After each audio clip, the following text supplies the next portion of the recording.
Before the podcast starts, I have an apology. During some points of the podcast, the audio just sort of cuts out because my computer does not like actually recording things for a really long time for some really stupid reason. But I didn't realize that until after recording, so apologies. Hey guys, Reilious here, and welcome to Reilious' World.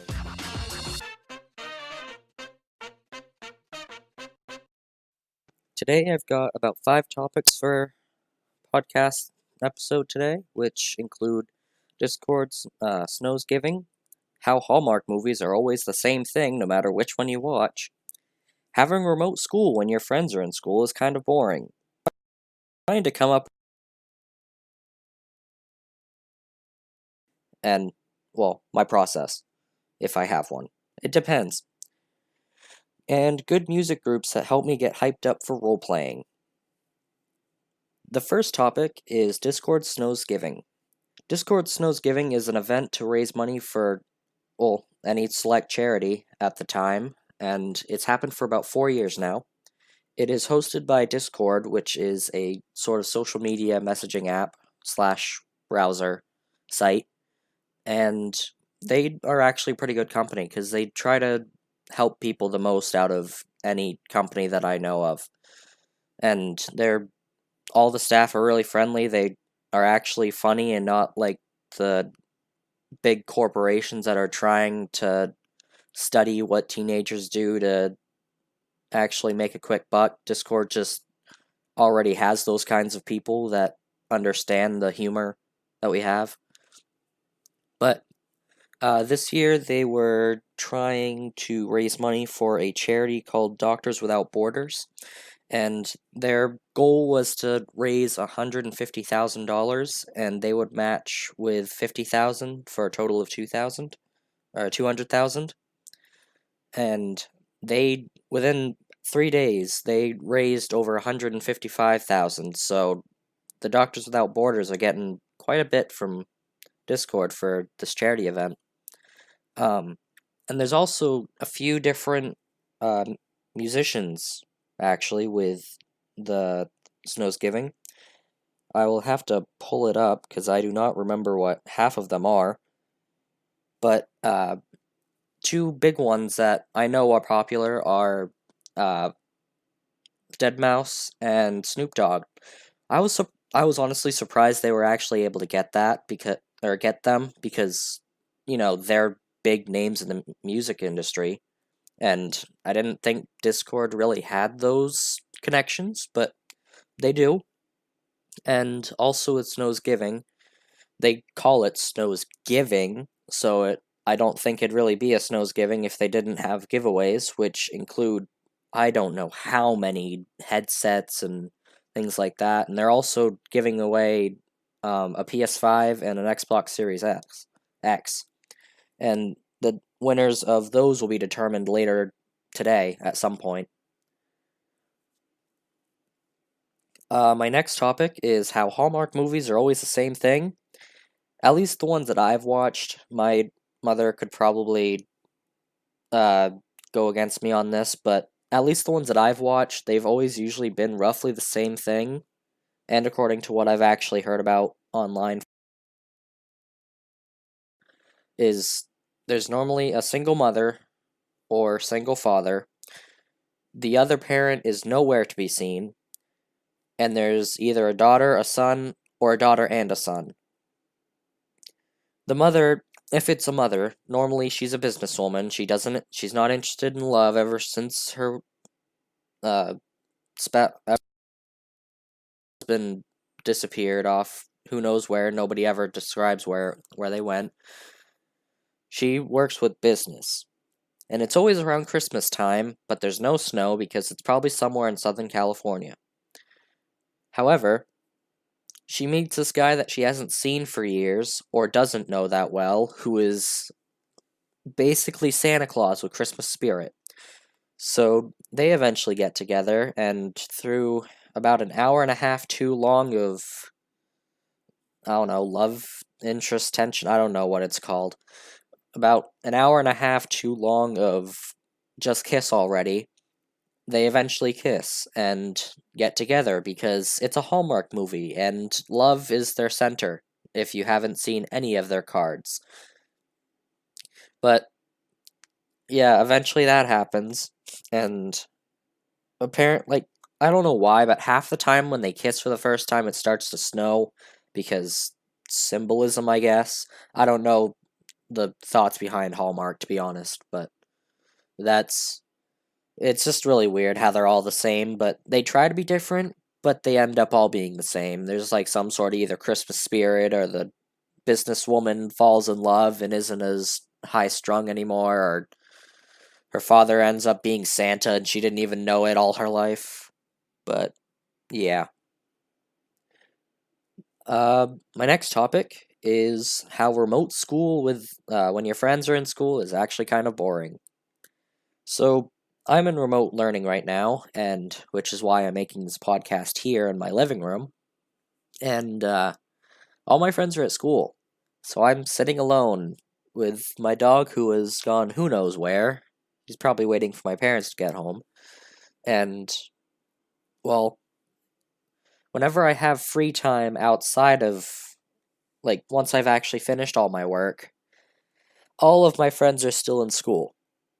So I don't really have too many people to talk to when I'm done with my work because I don't know when other people are done with their work and they're probably doing their own thing. And yeah, because that includes with people online too, because I've got friends from all over the place. Like there's some people from Scotland, there's New York, Texas, Guatemala, Australia. Half of them are either asleep or if they're awake, they're in school right now. So a lot of them are actually still in person, but the other people who are remote, I have no idea who they are. But yeah, so I've had a lot of YouTube and uh, just talking with whoever I can who's not in school at the time, which is a fairly low amount of people. So yeah, remote learning when you finish your work early is kind of boring.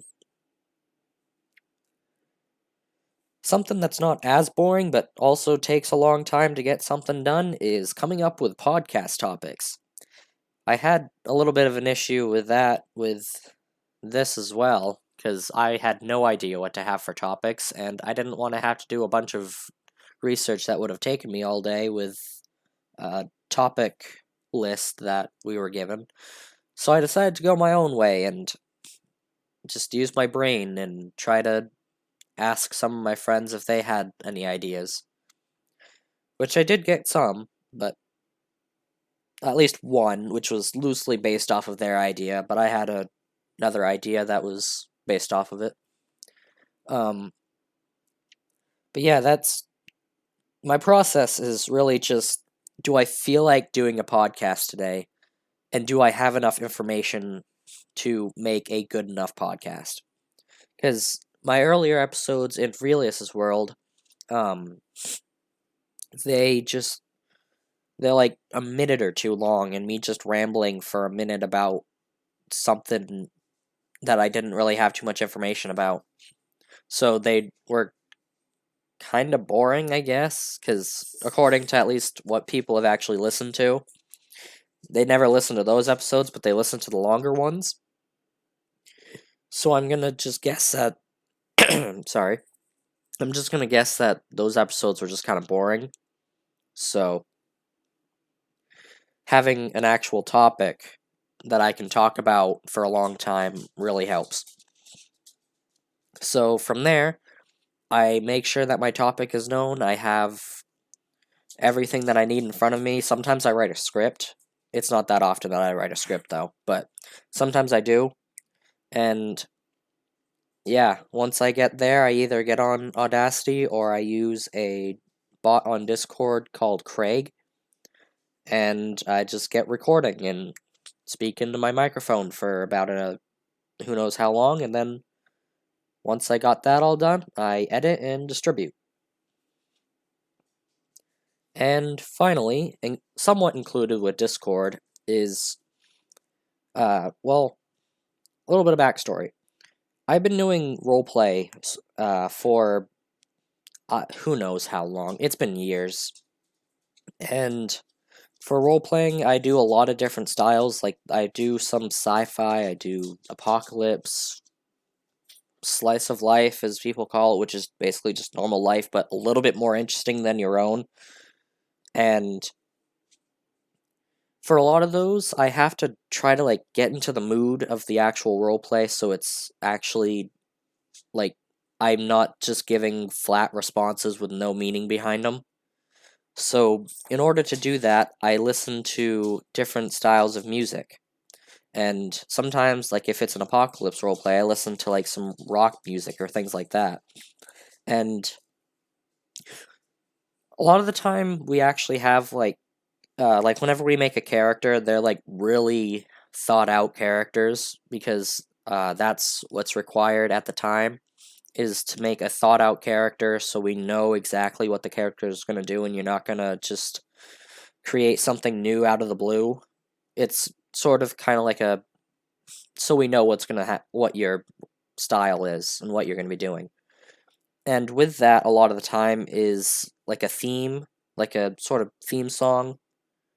And I try to stay away from songs with words because normally I like to get the mood of the song through just the instruments, and trying to focus on that and then words on top of it is more difficult in trying to find a song that actually fits my character or topic.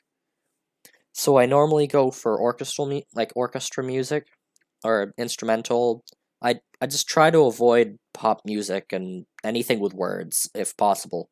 But sometimes I do actually find that some songs will actually fit a character of mine with while I'm just listening to YouTube. So sometimes I will use one, but some good music groups that I know of are Two Steps from Hell. They do like orchestra music, and if I am correct on this, I'm not sure because I never did any research on them before this. Uh, I believe they do soundtracks for some movies. I'm not too sure though. Um, Another group is Epic Score, which makes like sort of trailer music, action music kind of stuff with orchestras. Um, Two Way is also a really good one. They make a lot of covers that like they turn pop music sort of into like the trailer covers that you normally hear in uh trailers. Like there was Over the Rainbow or Somewhere Over the Rainbow, whatever that song's called, uh, in the Godzilla King of the Monsters movie trailer. They do music like that, where they take a known song and turn it into something dramatic. Um, oh shoot, what's another one that I know of? Yeah, that's really all I got for that. So, well, that's all I got for topics today. So, I hope you all have a good day, and I hope you enjoyed this podcast. If you have any ideas, let me know for a future one, or if you would like to be a part of a podcast, also let me know. This is Reilious signing out. See you guys.